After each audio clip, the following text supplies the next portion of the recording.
claim the desert. What we want to do is to make that green wall an economic opportunity for looking at how we address energy solutions, how we empower people and the entrepreneurs there, how we bring business into it, that trees are not just trees for shade, but they're economic trees, and that there are livelihoods that will come from them. So taking a different look at what we do with that. At the same time, on climate change, some of the issues that we have to speak to will be about growing that low-carbon economy. How do we emit less as we grow? Because if we don't put the preventive measures in today, they will certainly cost us more tomorrow. And so if we talk about industry, in my state, for instance, Gombe, we have a cement factory that is going to double in its capacity, perhaps, yet they're going to use coal. So, yes, what are the alternatives to it? Who's going to pay for it? Can we go cleaner? Is there a transition to renewables that can make that possible? And we have to think very strategically about that now. But what can we also do about the energy mix? And my colleague will talk about that shortly. Fossil fuels, what's the transition? What are the options for us? When we talk about the population that has to be seen to today and not tomorrow, we can think about the longer-term investments, but in the shorter term, that mix we have to think about from solar power, from wind, from hydro. And then perhaps I spoke to it earlier, Nigeria can end gas flaring, and what are we doing to women having to use firewood and the implications on health? Yet we can have that transition to LPG. LPG will create more jobs. It will give a healthier life to women and to children. And so taking the opportunities from that to make that real. What will be clear, the result of all of this, we hope, will be the empowerment of people in the different ways that we articulate some of the programs that we have over the next 3 years. But I think one of the key issues that we will have to take up is partnerships. Partnerships within the sectors, and that's what we talk about, the multi-sector collaboration that strengthens us. But we also need to speak to the partnerships between the federal government and the state government. There are resources that are insufficient, but if we can agree a framework and how it is the sectors in Abuja that design their programs can reinforce the programs designed in Ogun State with the local governments, pulling in the same direction will make better use of the scarce resources that we have, more efficiency, and then we will get scale, because we won't be talking about federal pilot projects for a few Nigerians. We'll be talking about getting behind the Nigerians in every state in the country. So the partnerships with government at all tiers will be important. With the private sector will be key, but I think we need to redefine that partnership with the private sector, embracing the private sector without considering the way in which we will turn around the core business concepts that you have, how you grow, your relationship with people, with the environment, and with those responsibilities is something we have to take on. And when we speak to waste to wealth and the programs we want to do, we want to start beginning to talk to the private sector, those that produce plastics. What's your obligation to trying to keep the environment clean, and how can you partner with government to make that happen in making sure that not only do we take the waste away, but how do we create the jobs while we're doing that? Our international partners are incredibly important to us. I think today one of the biggest benefits of this conference has been listening to a president from Colombia.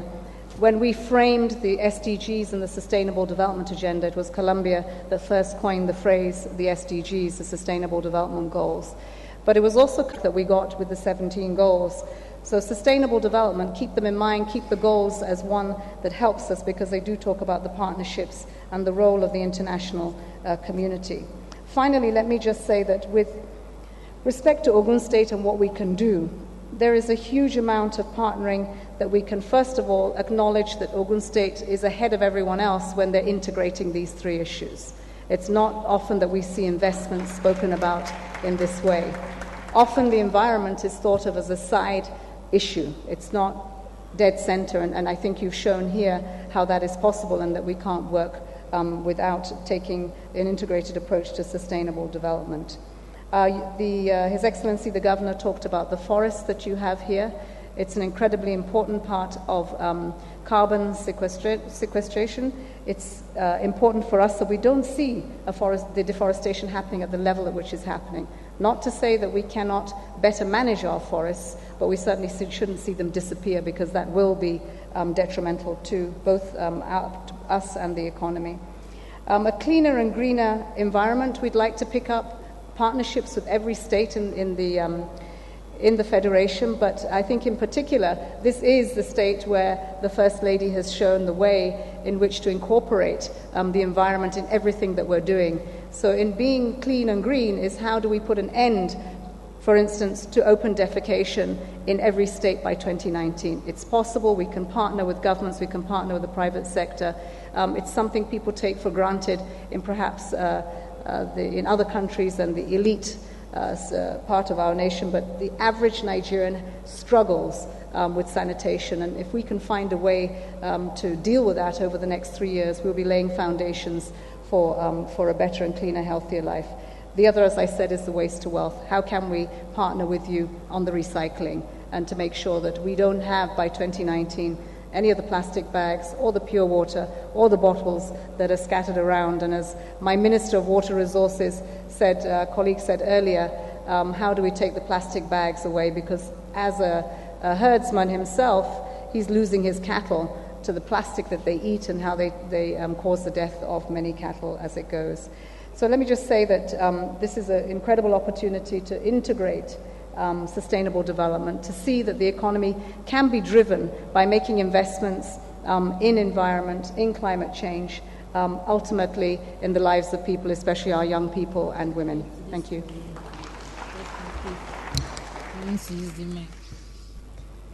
Many thanks to the Honorable Minister for really helping to contextualize the issue of the environment and really bring it home for the development agenda for this particular state, for Ogun State, and also acknowledging the fact that that environment is so critical to the development agenda and putting it front and center.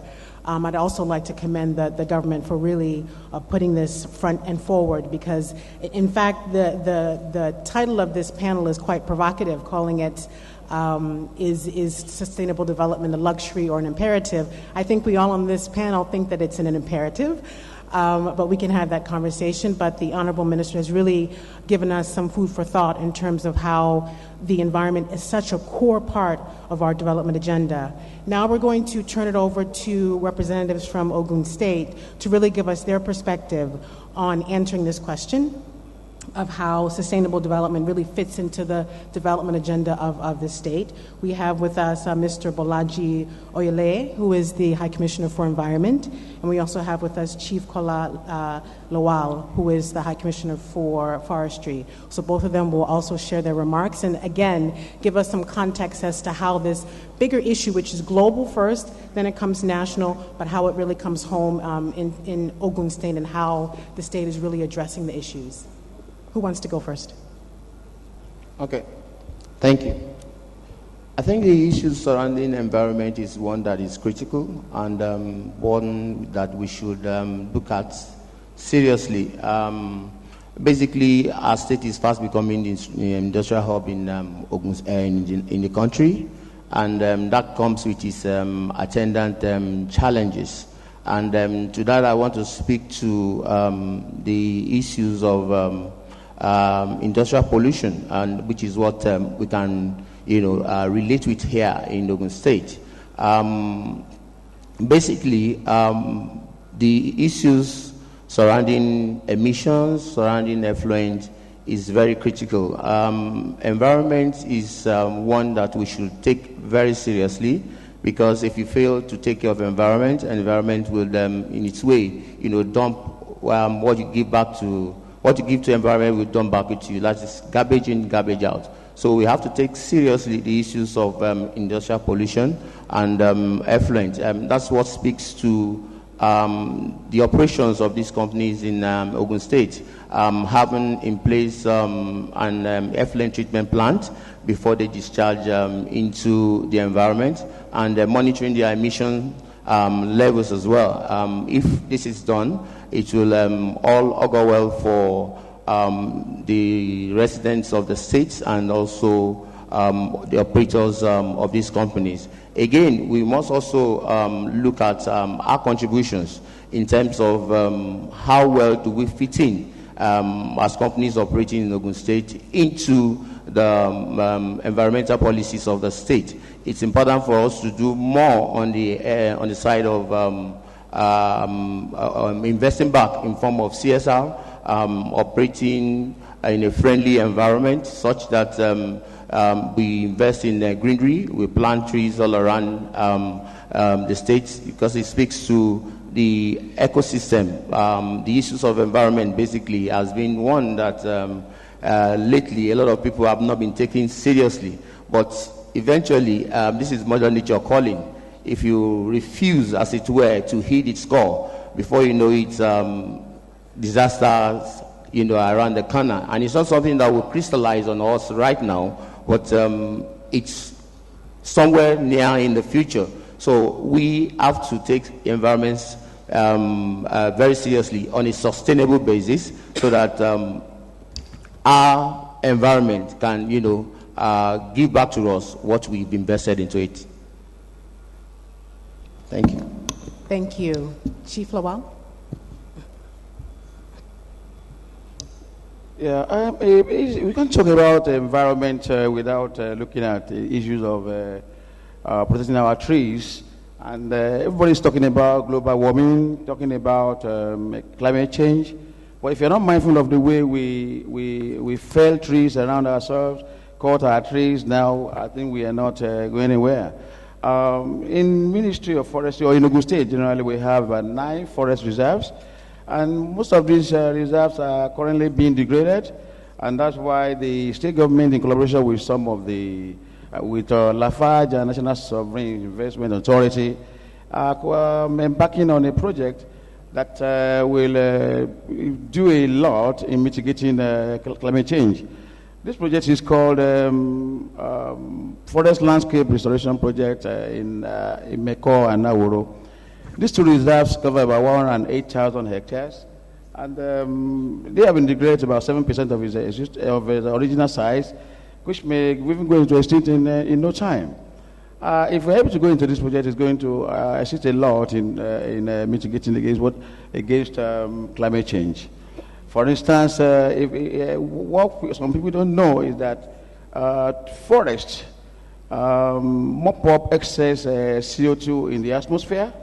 And if we don't have those trees, I don't know what we're going to do. We have only this earth, and there's nothing we can do apart from protecting it. For instance, if we get into this project and our investors are able to assist us in it, we're going to have watershed protection, we're going to have food security, water security, and all the issues around fossil fuels being used by industries that are many in Ogun States now. We will also be mitigated, because majority of this company will be using what we know as probably renewable energy or biomass, and that will reduce the number of CO2 that we are generating currently. And I want to implore us to know that having trees around us is quite important in the environment, and it makes the environment sustainable. If you have opportunity, plant a tree today. Thank you.